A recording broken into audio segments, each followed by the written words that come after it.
विधि के क्षेत्र में विशेष रूप से एलएलएम के छात्रों के लिए वीडियो बनाया जा रहा है। हम सभी ये जानते हैं कि एलएलएम फोर्थ सेमेस्टर में या 1 ईयर एलएलएम में एलएलएम सेकेंड सेमेस्टर में एक डिजर्टेशन बनाया जाता है जिसे हिंदी में लघु शोध प्रबंध कहते हैं। अभी इससे पहले एक वीडियो अपलोड किया गया था, how to make a good dissertation. ये उसी का हिंदी रूपांतरण बनाने का प्रयास किया जा रहा है, जिसमें बताने का प्रयास किया जाएगा कि एक अच्छा लघु शोध प्रबंध अर्थात डिजर्टेशन कैसे बनाया जाना चाहिए। लेकिन ये वीडियो उस मेन वीडियो के फर्स्ट पार्ट का वीडियो है। इसमें हम ये समझने का प्रयास करेंगे कि एक अच्छा डिजर्टेशन क्यों बनाना चाहिए। जैसे कि मेरी हैबिट है, मैं ला के क्लास में भी एलएलबी के बच्चों को पढ़ाते समय अक्सर जो अगर कोई नया टॉपिक शुरू करता हूँ तो उनको ये क्लियर करने का प्रयास करता हूँ कि आखिर ये टॉपिक हम क्यों पढ़ रहे हैं, इसकी क्या आवश्यकता है, इस टॉपिक को पढ़ने से क्या लाभ होगा, इसकी क्या रिलेवेंसी है। उसी तरीके से मैं एलएलएम में एक डिजर्टेशन जो बनाया जाता है उसे अच्छे से क्यों बनाना चाहिए, इस पर फोकस करके कुछ बातें आपसे शेयर कर रहा हूँ। डिजर्टेशन बनाने से पहले ये सुनने से काफ़ी लाभ होगा और एक सकारात्मक ऊर्जा उत्पन्न होगी कि हमें अच्छा डिजर्टेशन बनाना चाहिए। प्रिय विद्यार्थियों, आज मैं इस वीडियो में आपको ये नहीं बताने जा रहा हूँ कि एक लघु शोध प्रबंध कैसे लिखना है, ये इसके बाद वाली वीडियो में बताएंगे। लेकिन आज मैं इसमें एक प्रश्न पूछना चाहता हूँ, इस वीडियो में ये बताना चाहता हूँ कि आपको एक अच्छा शोध प्रबंध क्यों लिखना चाहिए। इस बात के लिए आप अपने मन में सोचिए कि क्या एलएलएम में जो डिजर्टेशन बनाया जाता है वो सिर्फ इसलिए लिखा जाए कि ये परीक्षा पास करनी है, या इसलिए बनाया जाए कि क्या एक केवल डिग्री प्राप्त कर लेनी है, या विश्वविद्यालय या कॉलेज की जो औपचारिकताएं हैं उसे पूरी कर लेनी है। यदि आपका उत्तर इन तीनों प्रश्नों का हाँ में है तो आप ये जान लीजिए कि आप एक लघु शोध प्रबंध लिख तो लेंगे लेकिन एक अच्छा लघु शोध प्रबंध कभी नहीं लिख पाएंगे।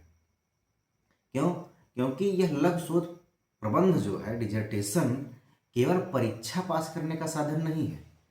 देखिए, परीक्षा पास करना एक प्रशासनिक आवश्यकता है, लेकिन डिग्री प्राप्त करना एक औपचारिक उपलब्धि है। लेकिन लघु शोध प्रबंध जो है वह आपके बौद्धिक जीवन का पहला एक सीरियस डॉक्यूमेंट है, गंभीर दस्तावेज है। यह वह क्षण है जब आप किताबों को केवल पढ़ते नहीं हैं बल्कि उनसे प्रश्न पूछते हैं।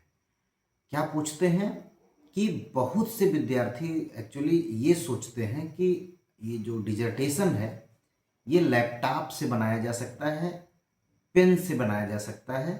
ठीक है, यह टूल का कार्य करता है, लेकिन एक अच्छा डिजर्टेशन कहाँ से शुरू होता है? वह आपके मन से शुरू होता है, मन में उठे हुए प्रश्नों से शुरू होता है। एक अच्छा डिजर्टेशन आपकी अंतर आत्मा में उठी हुई बेचैनी से शुरू होता है। ये बेचैनी कैसी होनी चाहिए?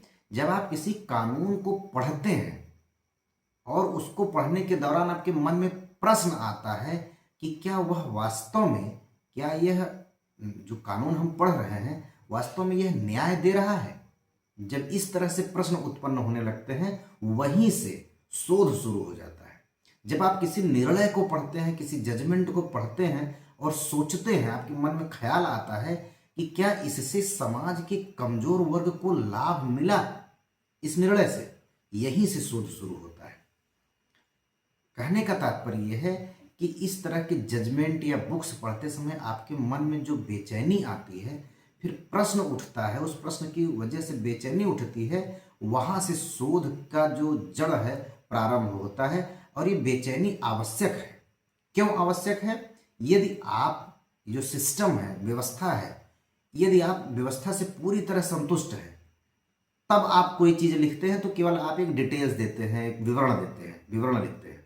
लेकिन जब आपके भीतर एक नैतिक बेचैनी उठती है कि न्याय अधूरा है, विधियों में तमाम कमियां हैं, समाज में असमानता है, लोगों का शोषण हो रहा है, लोगों तक जो समाज कल्याण से संबंधित, सामाजिक सुरक्षा से संबंधित योजनाएं हैं वो नहीं पहुंच पा रही हैं, सरकारें तो उसका विधियों का निर्माण कर रही हैं, योजनाओं का निर्माण कर रही हैं, लेकिन वो आम आदमी तक पहुंच नहीं पा रहा है। ये जब आप सोचेंगे तब आपके मन में ये बेचैनी उत्पन्न होगी।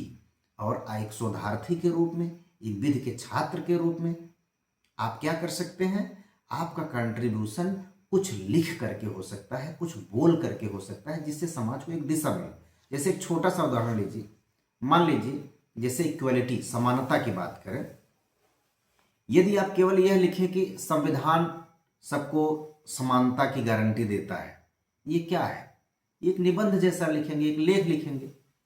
लेकिन यदि आप ये पूछें कि क्या वास्तविक जीवन में समानता का अवसर लोगों को मिल पा रहा है, क्या न्यायालय की व्याख्या जो न्यायालय अपने निर्णयों के माध्यम से कर रहे हैं वह पर्याप्त है, क्या नीति में सुधार की आवश्यकता है, यदि इस तरह के प्रश्न आपके मन में आ रहे हैं तब आप शोध कर रहे हैं।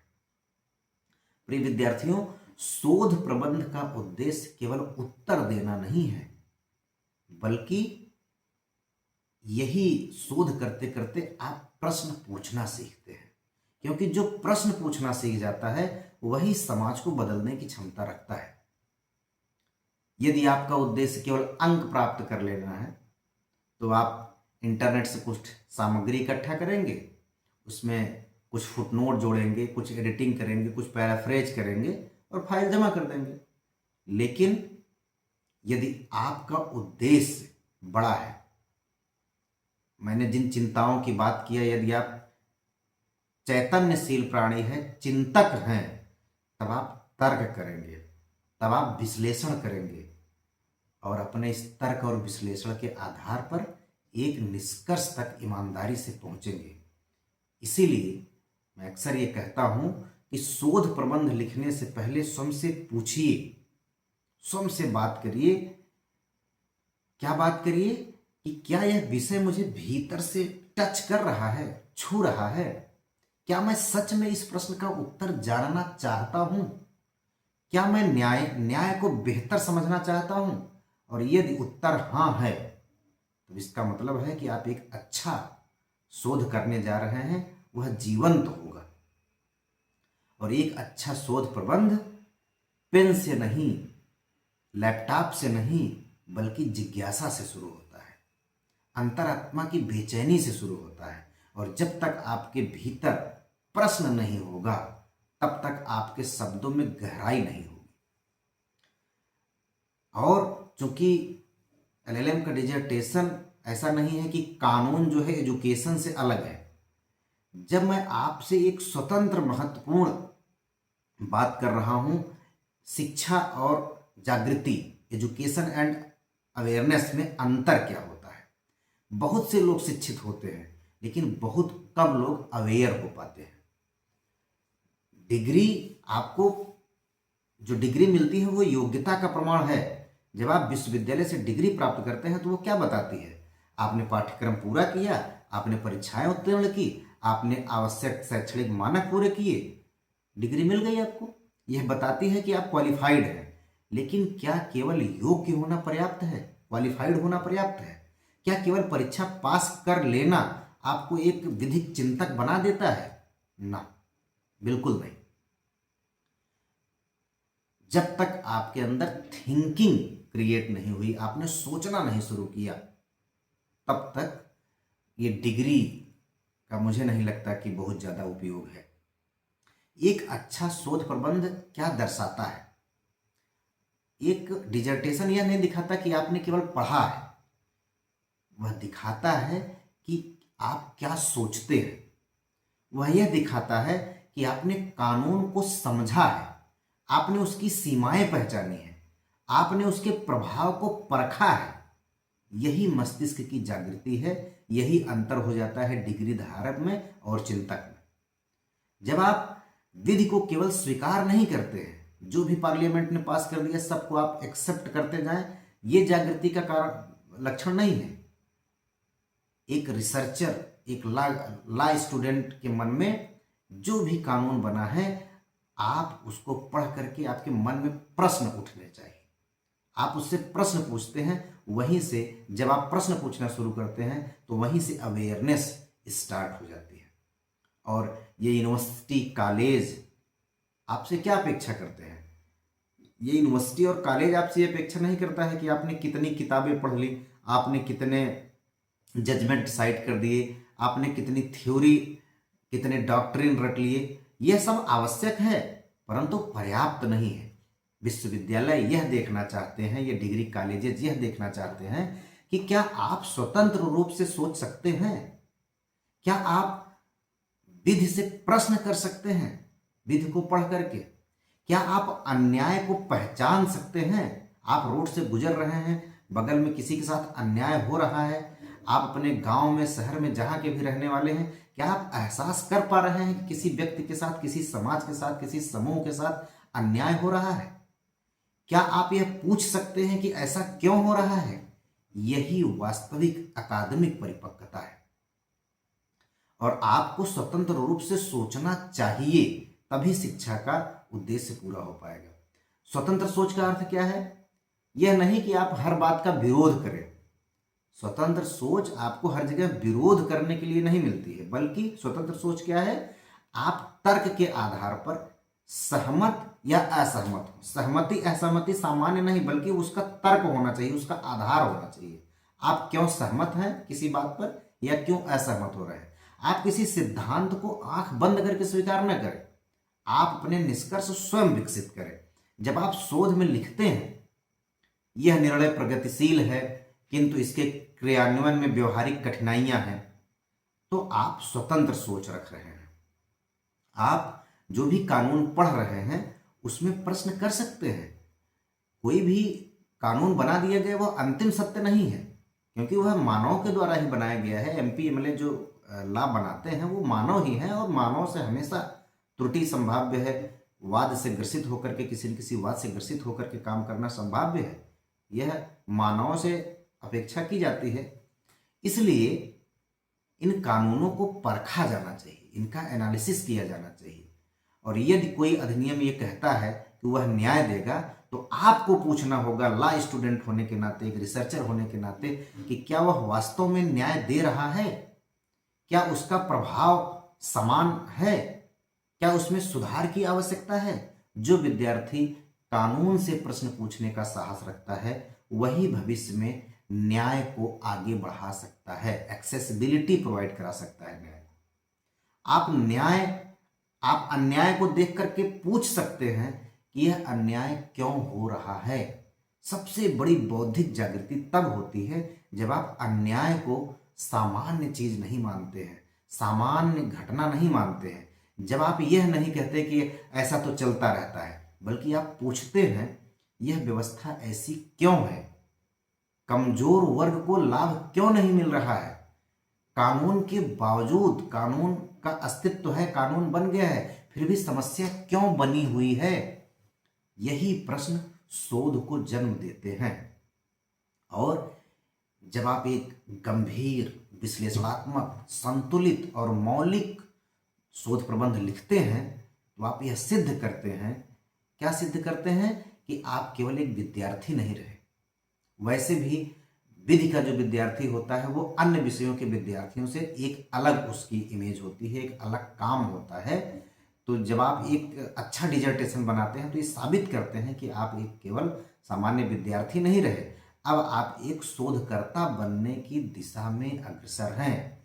एक विद्यार्थी जानकारी तो ग्रहण करता है, लेकिन एक शोधकर्ता क्या करता है, जानकारी का परीक्षण करता है। एक विद्यार्थी उत्तर ढूंढता है, लेकिन एक शोधकर्ता प्रश्न गढ़ता है। और जब आप प्रश्न गढ़ने लगते हैं तब आप विद्वान बनने की प्रक्रिया में प्रवेश कर चुके होते हैं। प्रिय विद्यार्थियों, शिक्षा आपको डिग्री देती है, लेकिन जागृति आपको दृष्टि देती है। डिग्री आपके नाम के आगे लगती है, लेकिन जागृति आपके विचारों में दिखाई देती है। इसलिए जब आप अपना शोध प्रबंध लिखें तो यह सोच कर लिखें कि मैं केवल पाठ्यक्रम पूरा नहीं कर रहा हूं, मैं अपने मन को जागृत कर रहा हूं। और जब आपका मन जागृत हो जाएगा तब आपका शोध केवल एक दस्तावेज नहीं रहेगा, वह आपकी बौद्धिक पहचान बन जाएगा। एक डिजर्टेशन जब कोई स्टूडेंट बनाता है तो वह उसके साथ लाइफ टाइम के लिए जुड़ जाता है। जहां भी जाता है, जिस भी साक्षात्कार में जाता है, उससे पूछा जाता है कि आपने डिजर्टेशन किस टॉपिक पर किया है। एक प्रश्न ये भी पूछा जाता है कि आपके सुपरवाइजर कौन थे, लेकिन वो बहुत मायने नहीं रखता है। लेकिन टॉपिक पूछा जाता है कि आपका जो लघु शोध प्रबंध है उसका टॉपिक क्या था। तो अब हम इसे उसी गरिमामय दार्शनिक और प्रेरणात्मक शैली में समझने का प्रयास करेंगे कि एक शोध प्रबंध से संबंधित जो भी महत्वपूर्ण मुद्दे हैं वो हमारे एकेडमिक लाइफ के साथ साथ सामाजिक जीवन में, वकालत के जीवन में और भी न्याय के क्षेत्र में जो भी क्षेत्र हैं वो कितना महत्वपूर्ण है, कितना महत्वपूर्ण स्थान रखते हैं। प्रिय विद्यार्थियों, अब मैं आपसे एक और गहरी बात करना चाहता हूँ। शोध प्रश्न केवल एक शैक्षणिक कार्य नहीं है, यह केवल बौद्धिक अभ्यास नहीं है, बल्कि यह एक नैतिक उत्तरदायित्व भी है। This is moral responsibility. और जैसे ही हम नैतिकता की बात करते हैं तो विधि और नैतिकता का संबंध जूरिस्प्रूडेंस वाली बातें आ जाती हैं कि विधि केवल नियमों का संग्रह नहीं है, वह समाज की नैतिक चेतना का प्रतिबिंब है। जब कानून बनता है तो वह बताता है कि समाज क्या सही मानता है और क्या गलत। जब न्यायालय निर्णय देता है तो वह केवल विवाद नहीं सुलझाता है, वह न्याय के सिद्धांत को परिभाषित करता है। और जब आप शोध करते हैं तब आप उस पूरी व्यवस्था का परीक्षण करते हैं। इसलिए आप शोध केवल शैक्षणिक नहीं बल्कि नैतिक रूप से भी शोध को ठीक से करने के लिए बाध्य हैं। तो क्या आप लिख रहे हैं? जब आप शोध प्रबंध लिखते हैं तो आप यह तय कर रहे होते हैं कि आप अन्याय को पहचानते हैं या नहीं, आप व्यवस्था की कमियों को उजागर करेंगे या नहीं, आप सुधार की दिशा सुझाएंगे या नहीं।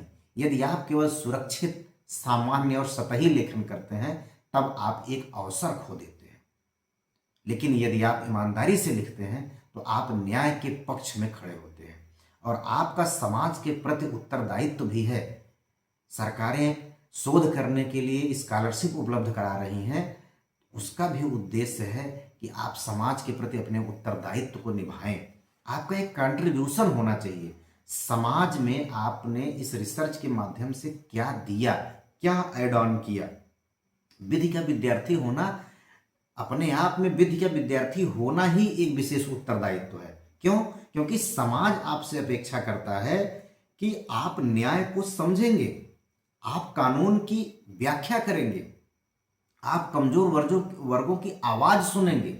यदि आप शोध में समाज की पीड़ा नहीं दिखाई देती आपके शोध में, तब फिर आपका वह शोध कार्य अधूरा है। एक अच्छा शोध प्रबंध केवल सिद्धांत नहीं देखता है, वह यह भी देखता है कि उस सिद्धांत का प्रभाव किस पर पड़ता है, और यह इंटेलेक्चुअल ऑनेस्टी की भी बात करता है। डिजर्टेशन जो है बौद्धिक ईमानदारी की बात करता है। नैतिक उत्तरदायित्व का अर्थ यह भी है कि आप नकल ना करें, आप स्रोतों का सही उल्लेख करें, आप तथ्यों को तोड़ मरोड़ कर प्रस्तुत न करें। सच्चा शोध वही है जो ईमानदारी से किया गया हो। यदि आपकी परिकल्पना गलत सिद्ध हो जाए तो उसे स्वीकार कीजिए। अब ये प्रयास मत करने लगिए कि मैं उसी तरीके से बात को लिखूंगा जैसे मैंने हाइपोथेसिस बनाया था और मेरी हाइपोथेसिस सही ही साबित होनी चाहिए, तब आप एक ईमानदार रिसर्चर नहीं कहलाएंगे। आपकी परिकल्पना प्रूव्ड होती है तो ठीक, डिसप्रूव्ड होती है तो ठीक, उसे आप स्वीकार करेंगे। और यह ऐसा स्वीकार करना कमजोरी नहीं है, यही आपकी महानता है और इसमें साहस की आवश्यकता होती है। क्यों? कभी कभी सत्य लिखना आसान नहीं होता है। आपको यह साहस रखना होगा कि जहां कानून कमजोर है वहां कहें कि वह कमजोर है। आपको यह साहस रखना होगा कि जहां न्याय अधूरा है वहां स्वीकार करें कि वह अधूरा है, और जहां सुधार की आवश्यकता है वहां आप सुझाव दें, और ये सुझाव सम्मानजनक भाषा में, तर्क के साथ और साहस के साथ देना होगा। और शोध एक नैतिक साधना भी है। मैं आपको एक बात बताना चाहता हूं, शोध केवल दिमाग का कार्य नहीं है, यह चरित्र का भी कार्य है। जब आप गंभीरता से अध्ययन करते हैं, जब आप सत्य की खोज करते हैं, जब आप न्याय के प्रति प्रतिबद्ध रहते हैं, तब आप केवल शोध नहीं कर रहे होते हैं, आप अपने व्यक्तित्व का निर्माण भी कर रहे होते हैं। प्रिय विद्यार्थियों, एक दिन आप शिक्षक बनेंगे, न्यायाधीश बन सकते हैं, अधिवक्ता बन सकते हैं, नीति निर्माता बनेंगे, तब आपके निर्णय समाज को प्रभावित करेंगे।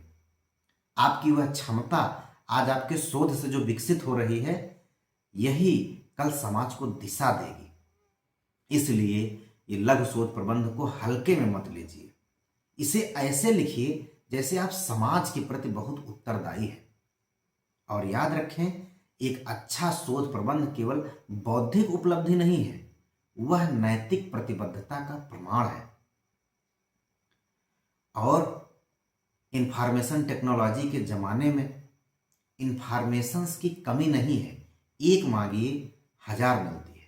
आज के युग में सूचना की बिल्कुल कमी नहीं, एक क्लिक पर पूरा का पूरा एक्ट मिल जाएगा, जजमेंट मिल जाएगा, आर्टिकल मिल जाएंगे, रिसर्च पेपर मिल जाते हैं। परंतु मैं आपसे पूछता हूं, क्या सूचना ही ज्ञान है? और क्या ज्ञान ही प्रज्ञा है? नहीं। सूचना, ज्ञान और प्रज्ञा ये 3 अलग स्तर है। और एक अच्छा शोध प्रबंध इन तीनों के बीच का अंतर सिखाता है। इंफॉर्मेशन क्या है? सूचना ये है कि यह धारा क्या कहती है, इस निर्णय में क्या लिखा है, यह सिद्धांत किसने दिया और यह किस वर्ष में दिया गया, यह तथ्य है, यह डेटा है। सूचना आवश्यक है, परंतु यह केवल पहला चरण है। कोई भी विद्यार्थी सूचना एकत्र कर सकता है। अब सूचना के बाद बात करते हैं ज्ञान की, नॉलेज। जब आप सूचना को समझते हैं, उसे व्यवस्थित करते हैं, उसे जोड़ते हैं, तो वह ज्ञान बनती है। उदाहरण के लिए आप जानते हैं कि अनुच्छेद 21 जीवन और स्वतंत्रता की रक्षा करता है। आप जानते हैं कि न्यायालय ने उसकी व्याख्या विस्तृत रूप से की है। अब यह केवल सूचना नहीं रही, यह ज्ञान है। लेकिन क्या इतना पर्याप्त है? नहीं। सूचना हो गया, ज्ञान हो गया, अब प्रज्ञा की बात करते हैं, विजडम की बात करते हैं। प्रज्ञा तब आती है जब आप पूछते हैं इस व्याख्या का समाज पर क्या प्रभाव पड़ा। प्रज्ञा तब आती है जब आप पूछते हैं कि क्या न्यायालय का दृष्टिकोण संतुलित है। और प्रज्ञा तब आती है जब आप पूछते हैं कि क्या विधायिका को और कदम उठाने चाहिए, क्या सिद्धांत और व्यवहार में अंतर है। जब आप कानून के पीछे छिपे न्याय को समझने लगते हैं, तब आप प्रज्ञा की ओर बढ़ते हैं। और यही शोध की परिवर्तनकारी शक्ति है। अब आप ध्यान दें कि शोध आपको बदल रहा है।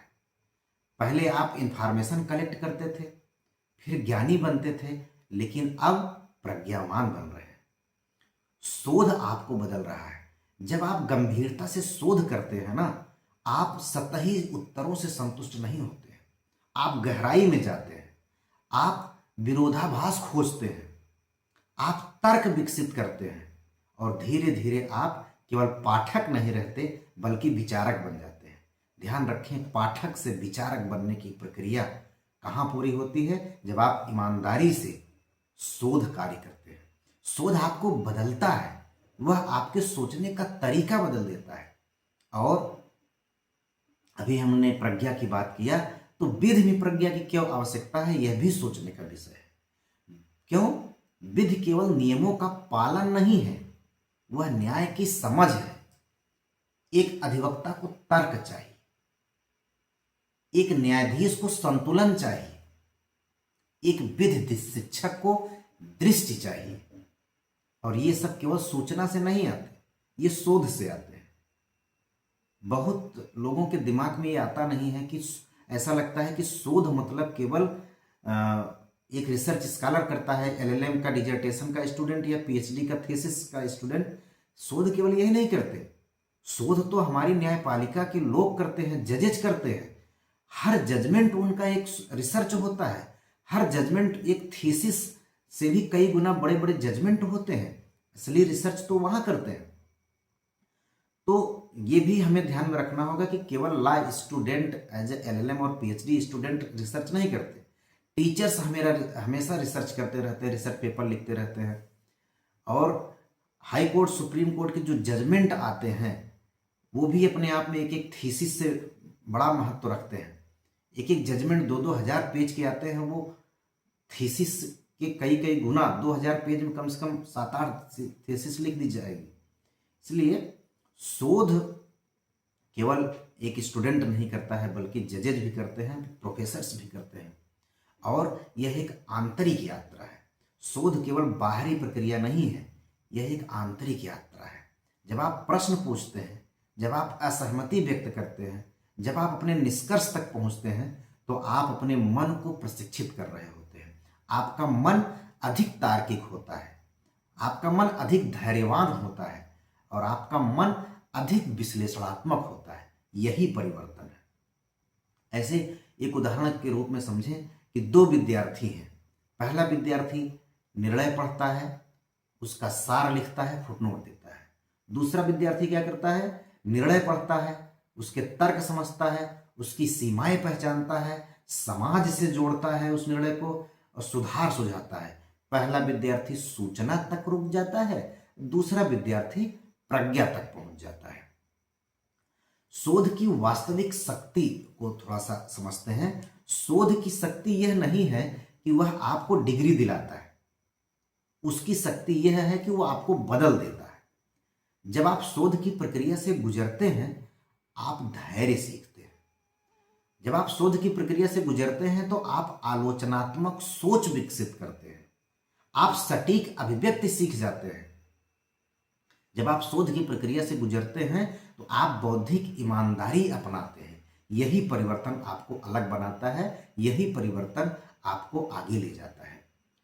प्रिय विद्यार्थियों, आज के युग में सूचना बहुत है, पर प्रज्ञा दुर्लभ है।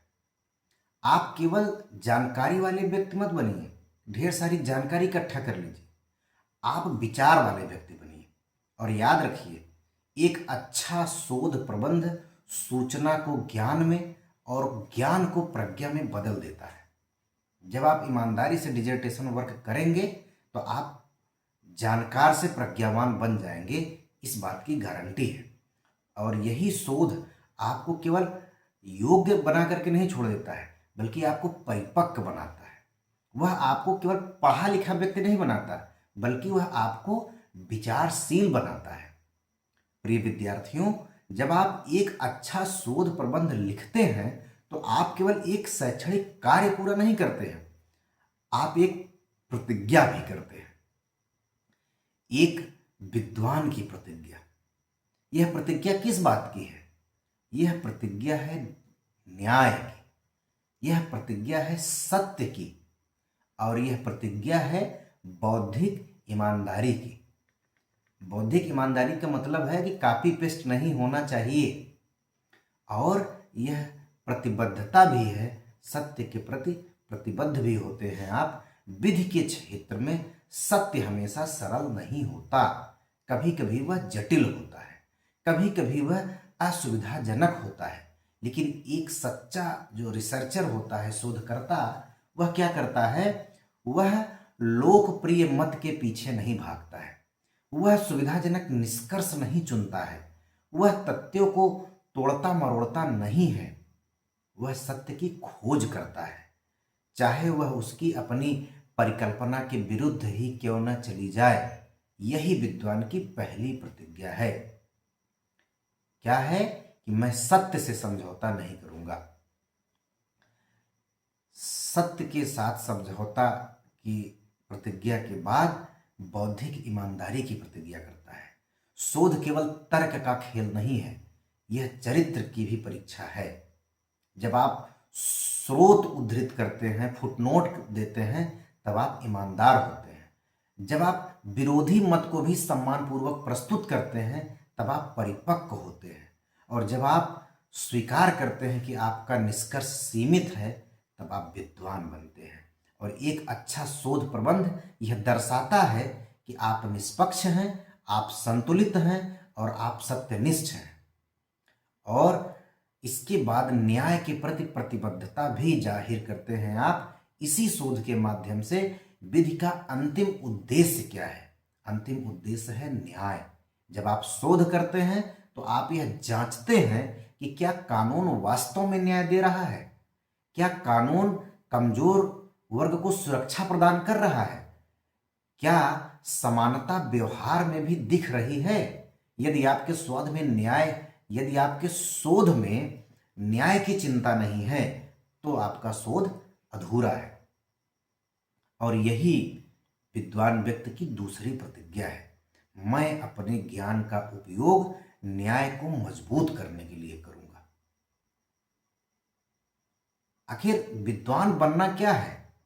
विद्वान वह नहीं है जो केवल अधिक जानता हो, बल्कि विद्वान वह है जो अधिक गहराई से सोचता हो, अधिक ईमानदारी से लिखता हो और अधिक जिम्मेदारी से तर्क करता हो। जब आप अपना शोध प्रबंध लिखते हैं तो आप इस दिशा में पहला कदम रखते हैं। आप विद्यार्थी से शोधकर्ता बन रहे होते हैं और शोधकर्ता से एक विचारशील नागरिक बन रहे होते हैं। और आज मैं चाहता हूं कि अपने मन में एक वचन लें। जब भी आप भविष्य में तर्क करेंगे, निर्णय देंगे या प्रोफेसर बनकर पढ़ाएंगे या नीति निर्माता बनकर नीति बनाएंगे, तो आप यह याद रखेंगे कि आपका पहला गंभीर अभ्यास क्या है? यही आपका शोध प्रबंध, आपका डिसर्टेशन आपको सत्य और न्याय के प्रति प्रतिबद्ध बना चुका होगा। आप डिसर्टेशन को अच्छे से बना करके एक अच्छे तर्कशील व्यक्ति हो सकते हैं, जज बनकर के अच्छा निर्णय देने वाले बन सकते हैं, प्रोफेसर बनकर अच्छा पढ़ाने वाले बन सकते हैं और नीति निर्माता बनकर के अच्छी नीतियां बनाने वाले हो सकते हैं। तो प्रिय विद्यार्थियों, डिग्री आपको पहचान देती है, परंतु प्रतिज्ञा आपको चरित्र देती है। ज्ञान आपको शक्ति देता है, परंतु सत्यनिष्ठा आपको सम्मान देती है। और जब ज्ञान, न्याय और सत्य एक साथ आते हैं, तभी एक सच्चा विधि विद्वान जन्म लेता है। और एक अच्छा शोध प्रबंध केवल अकादमिक उपलब्धि नहीं है, वह एक वचन है कि आप सत्य की खोज करेंगे, न्याय की रक्षा करेंगे और अपने विचारों के प्रति ईमानदार रहेंगे। यही विद्वान की प्रतिज्ञा है। प्रिय विद्यार्थियों, आज मैं चाहता हूं कि आप अपने शोध प्रबंध को एक नए दृष्टिकोण से देखें। इसे केवल एक दस्तावेज मत समझिए, इसे एक शैक्षणिक कार्य मत समझिए, बल्कि इसे विधि के साथ एक संवाद के रूप में देखें, संवाद के रूप में लें। अब सवाल उठता है कि संवाद क्या होता है? कन्वर्सेशन। संवाद में आप सुनते हैं, आप सोचते हैं, आप प्रतिक्रिया देते हैं और आप तर्क करते हैं, और यही शोध है।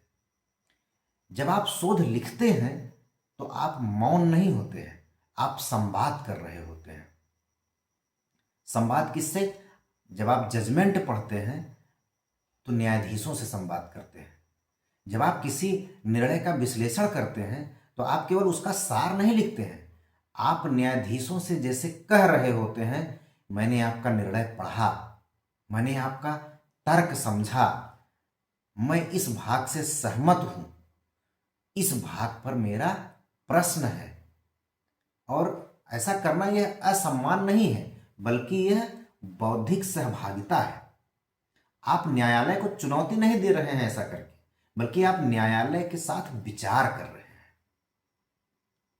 इसी तरीके से जब आप नीति निर्माताओं से संबंधित नीतियां कुछ पढ़ते हैं जो उन्होंने बनाया हुआ है, तब जब आप किसी अधिनियम की समीक्षा करते हैं तो आप विधायिका से संवाद कर रहे होते हैं।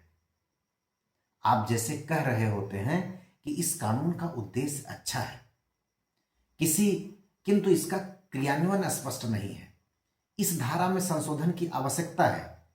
अब आप ऐसा करके, पहले आपने जज से संवाद किया, अब आप विधायक से संवाद कर रहे हैं। आप नीति निर्माण की प्रक्रिया में मानसिक रूप से सहभागी हो जाते हैं बिना पार्लियामेंट गए। यही शोध की शक्ति है।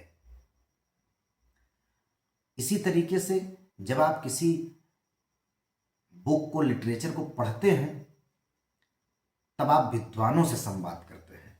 आप विद्वानों से सहमत या असहमत होते हैं। साहित्य की समीक्षा क्या है? वह केवल मतों की सूची नहीं है, वह विचारों का संवाद है।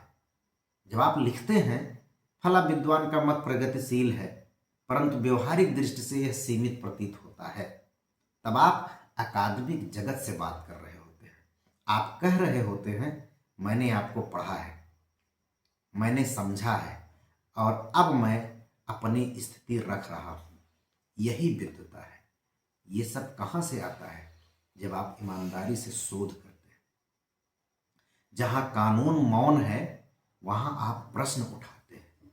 कभी कभी समस्या यह नहीं होती कि कानून गलत है, समस्या यह होती है कि कानून मौन है।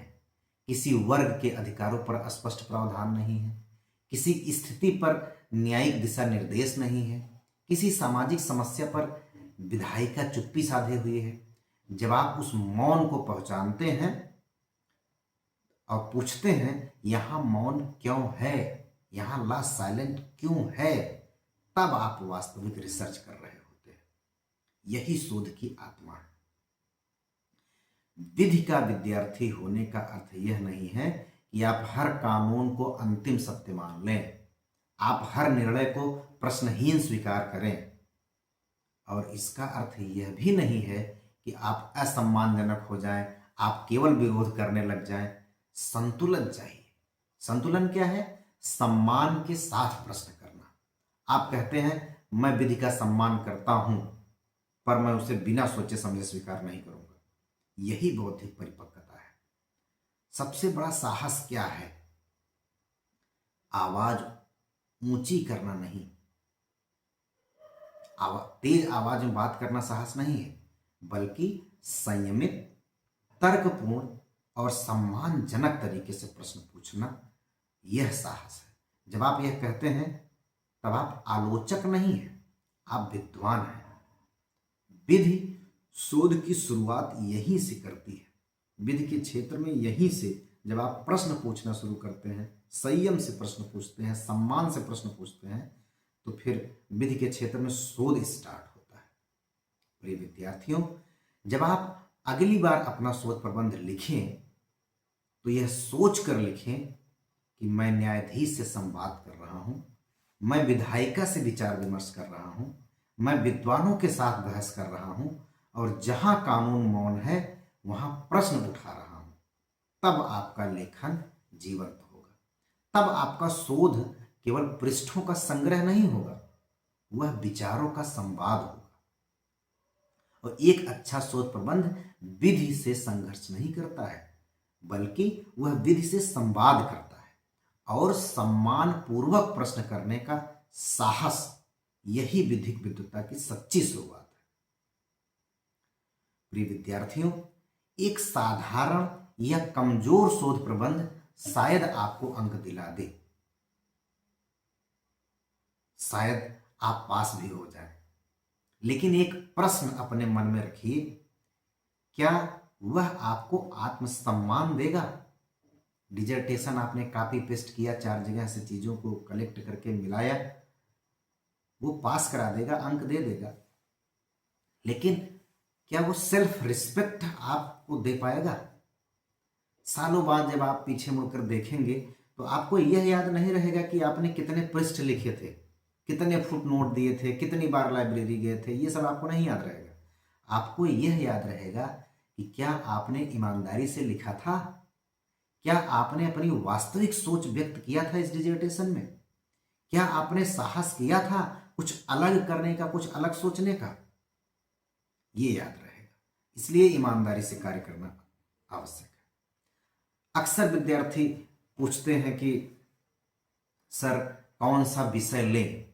मैं कहता हूं कि वह विषय लें जो आपको बेचैन कर दे, जो आपको बेचैन करता है, जो विषय आपको भीतर से छूता है, जो आपको क्रोधित करता है, जो आपको निराश करता है, जो आपको सोचने पर मजबूर करता है।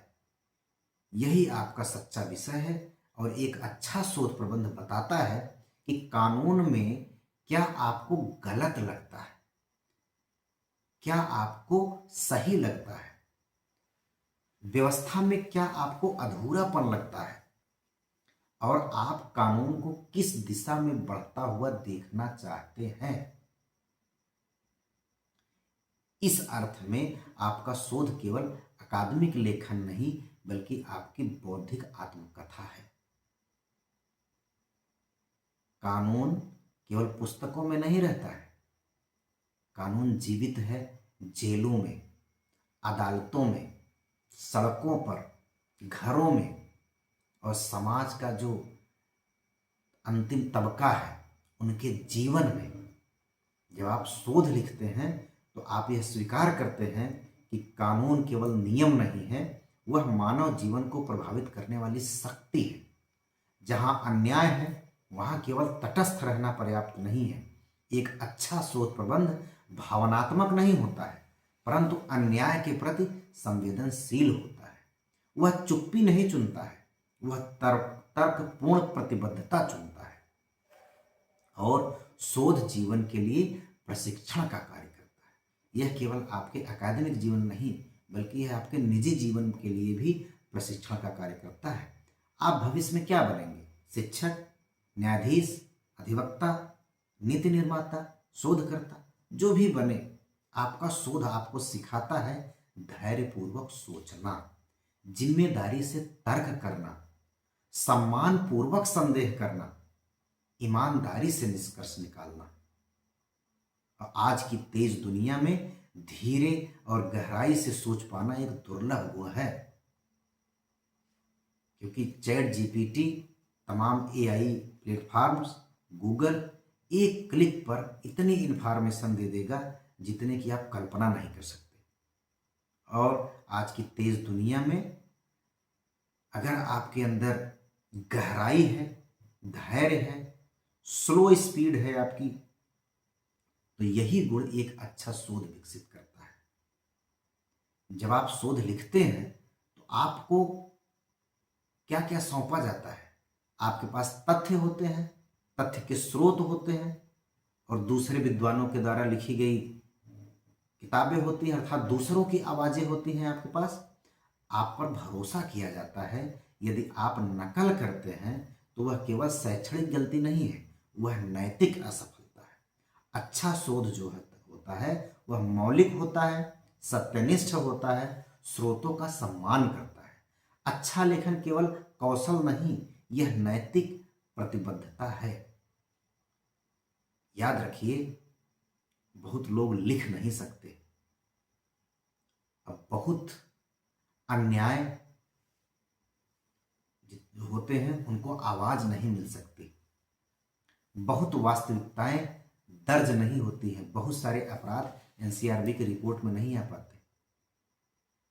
लेकिन जब आप लिखते हैं, जब आप कैदियों पर लिखते हैं, महिलाओं पर लिखते हैं, मजदूरों पर लिखते हैं, इवन ट्रांसजेंडर समुदाय पर लिखते हैं, बच्चों पर लिखते हैं, गरीबों पर लिखते हैं, तो आप एक शांत न्याय का कार्य कर रहे होते हैं। जो जिन अन्याय वाली घटनाओं को आवाज नहीं मिल पाती, बहुत से ऐसे लोग होते हैं जो कुछ लिख पढ़ नहीं सकते, आप उनकी आवाज बनते हैं। तो एक अच्छा शोध शोर नहीं करता परंतु उसका प्रभाव बहुत अस्थायी होता है। अब जब आपका डिसर्टेशन बनकर तैयार हो जाता है तो जो एग्जामिनर होते हैं वो अच्छे शोध को क्यों याद रखते हैं? परीक्षक जो होते हैं सैकड़ों शोध पढ़ते हैं और अधिकांश भूल जाते हैं, परंतु कुछ याद रह जाते हैं। क्यों? क्योंकि वो ईमानदार प्रश्न पूछते हैं, नया दृष्टिकोण देते हैं, बौद्धिक साहस दिखाते हैं। एक अच्छा शोध यह संदेश देता है कि उस जो एग्जामिनर होता है उसको ये संदेश देता है कि इस विद्यार्थी ने केवल औपचारिकता पूरी नहीं की, इसने गंभीरता से सोचा है। और डिसर्टेशन बनाते समय विद्यार्थी जीवन में जो महसूस किया है, भय भी होता है, डर लगता है, लेकिन उसके साथ साथ रिस्पॉन्सिबिलिटी भी होती है। बहुत से विद्यार्थी डरते हैं कि कितने पेज का डिसर्टेशन बनेगा, इतने पेज मैं कैसे लिखूंगा, इतनी इसमें जटिलताएं हैं, इसमें इतनी ज़्यादा एक्सपेक्टेशंस हैं हमारे सुपरवाइजर की। लेकिन जब आप समझ जाते हैं कि शोध बोझ नहीं है, एक अवसर है, तो भय समाप्त हो जाता है और ऐसा अवसर, मौलिक होने का, ईमानदार होने का, सार्थक होने का जो अवसर मिलता है, उससे जब आप समझ जाते हैं तो भय समाप्त हो जाता है। फिर आप मौलिक होने और ईमानदार होने और सार्थक होने का कार्य करना प्रारंभ कर देते हैं। प्रिय विद्यार्थियों, आप जीवन में बहुत कुछ लिखेंगे। आप कितने रिट पिटिशन फाइल करेंगे, जजमेंट लिखेंगे, आर्टिकल लिखेंगे, समाचार पत्रों में संपादकीय लिखेंगे, लेकिन आपका शोध प्रबंध हमेशा हमेशा आपके साथ रहेगा। आपका पहला स्वतंत्र बौद्धिक हस्ताक्षर का कार्य करता है शोध प्रबंध। इसलिए इसे ईमानदार बनाइए, विचारशील बनाइए अपने डिजर्टेशन को, और उस विधि के योग्य बनाइए जिसकी आप सेवा करेंगे। क्योंकि एक अच्छा शोध प्रबंध जमा करने पर समाप्त नहीं हो जाता है कि आपने सबमिट किया, वाइवा हुआ, समाप्त हो गया, ऐसा नहीं है। यही वह डिजर्टेशन है जो आपके आजीवन चिंतन की शुरुआत करता है। मैं उम्मीद करता हूं कि मेरी इतनी बातों को सुनने के बाद जो भी विद्यार्थी इस पूरे वीडियो को सुनेगा, वह डिजर्टेशन को बोझ की तरह और एक एकेडमिक जर्नी के एक पार्ट की तरह नहीं, बल्कि बहुत ही ईमानदारी से, बहुत ही सजगता से, बहुत ही जिम्मेदारी से करेगा। इस वीडियो के दूसरे हिस्से में यह पूरी तरीके से विस्तार से स्पष्ट करने का प्रयास करूंगा कि एक अच्छा डिजर्टेशन कैसे बनाएं। इस वीडियो में आपने समझा कि एक डिजर्टेशन अच्छा क्यों बनाना चाहिए, उसके पीछे की फिलॉसफी क्या है, उसके क्या उद्देश्य हैं, एक अच्छा डिजर्टेशन कैसे बनाएं। इसे समझने के लिए कृपया इसी से जुड़ा हुआ नेक्स्ट वीडियो देखने का प्रयास करें। बहुत बहुत धन्यवाद।